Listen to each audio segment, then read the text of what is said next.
Mike Williams is on board. We're ready to go.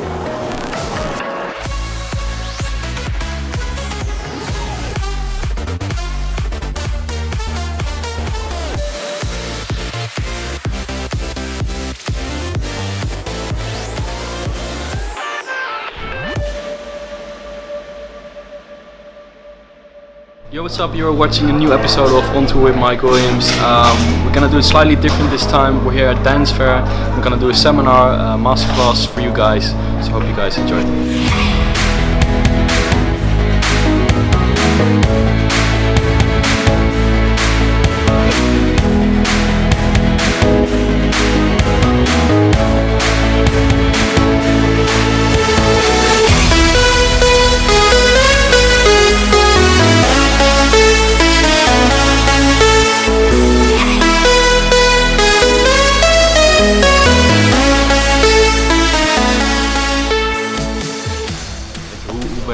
Hoe is dat toen gegaan?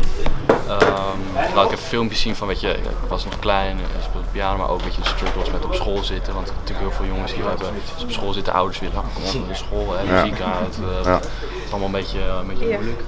En dat was best wel lastig. Weet je, mijn ouders die dan zeiden van, nu voor je tentamens, voor je examens leren, en dat ik dan ondertussen stiekem zo'n kamers zit te produceren. Dat is misschien leuk om te vertellen. En dan op een gegeven moment, nou ja, toen heb ik uiteindelijk besloten om geen piloot te worden. Of tenminste dat uit te stellen. Toen ik in de 6e zat ik toch een gap year te nemen. En toen was mijn doel eigenlijk eind van het gap year. Wil ik wel iets hebben gedaan in de muziekindustrie. Ladies and gentlemen, please welcome the one and only Mr. Mike Williams. So many of you are producers and DJs, and you know, I was literally I was a small person actually, I started playing piano, and I saw some videos online of people making mixes and videoing themselves and putting their things on YouTube, and that really interested me. So I decided to also start produce music and bought a really cheap DJ set. That's how it basically started. But I was on high school as well, of course, and my parents were always like, you need to get your, you have to get your grade, make sure you pass your exam. Because I always wanted to be an airline pilot, which is, quite funny because now I'm in a lot of airplanes, but I'm not flying them. I always wanted to be an airline pilot, so I always worked for that on school.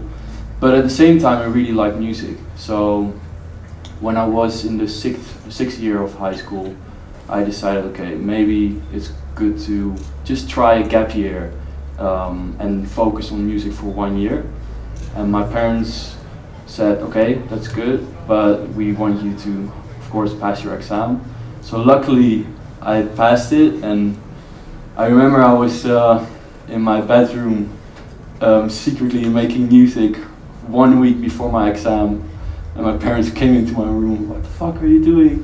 You have to pass your exam. And but luckily that went well.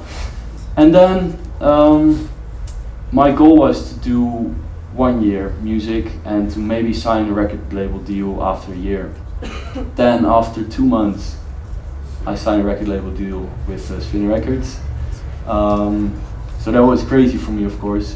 And that's basically how it all started.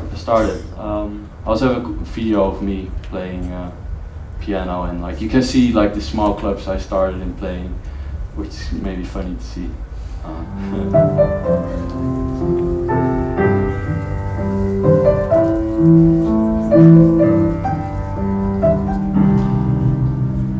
You can see I grow up a bit.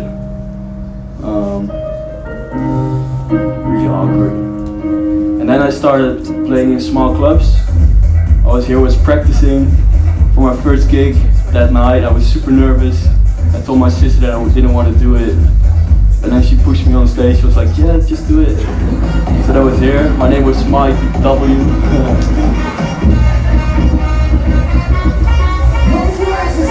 And then, so this was my biggest club. Making some friends. Here you can recognize one guy here. Here is Garrix.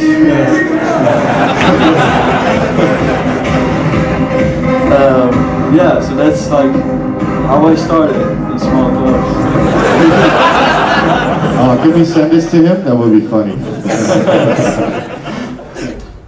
Also, like tour life. That's.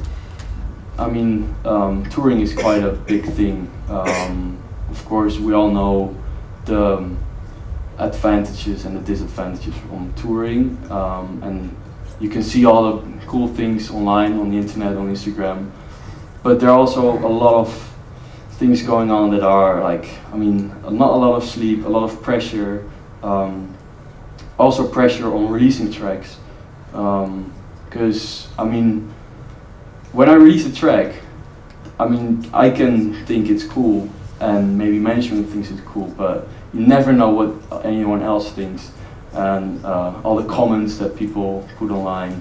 I mean, I see them, I see everything, and I mean, on YouTube, people can be like really straightforward, like, Mike, this track sucks. They're like, fuck, I worked on this for like weeks, and then you see those kind of comments as well. So it's good to have a team around you to help you with that, and also like they can tell you how to deal with it. So that's basically what's going on in the present, building a team, and also touring a lot. Maybe it's cool to have a little talk with Jorn. This is Jorn, my team manager. Can I ask a question? Two questions actually. One, which point did you decide that you needed a tour manager? And the second question is, what does a tour manager mean for you? I think I decided it when I noticed that I was doing shows, but there were so many things not right, like problems with the sound, problems with hotels, problems with flights, and there was no one who could help me. I was there on my own, and at that time I was also with my sister. But yeah, I mean, it's quite difficult, also with the two of you.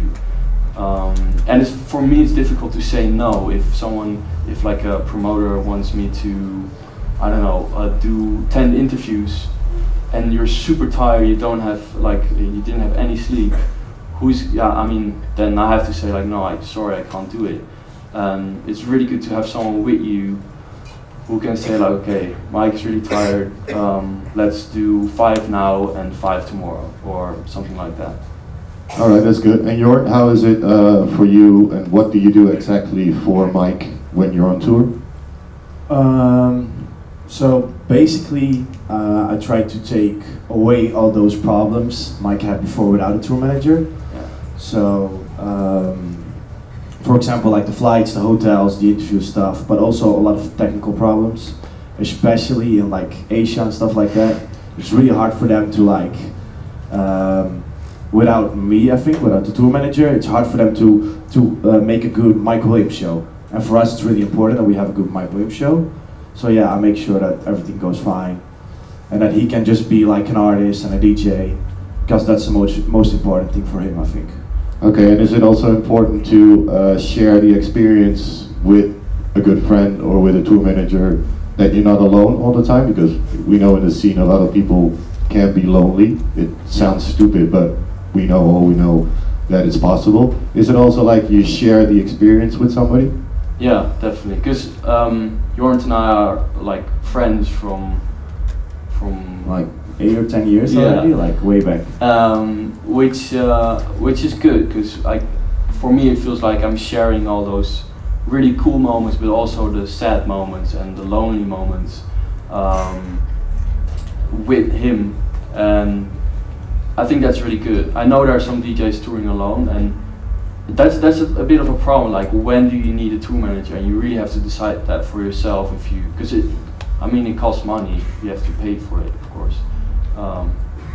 And when you're not on tour, does he also help you with the pressure you were talking about?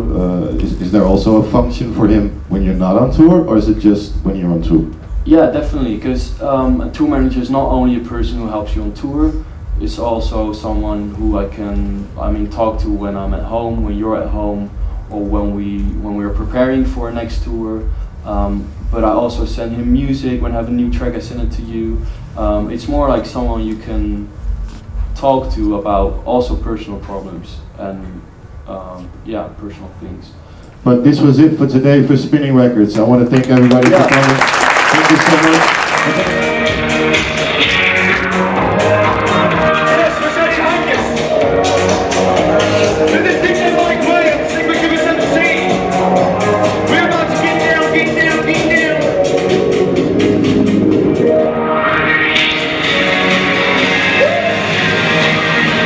Let me see those hands, let me see those hands. Put your hands up in the air, put your hands up in the air. Put your hands up in the air, put your hands up. Yeah, shoot.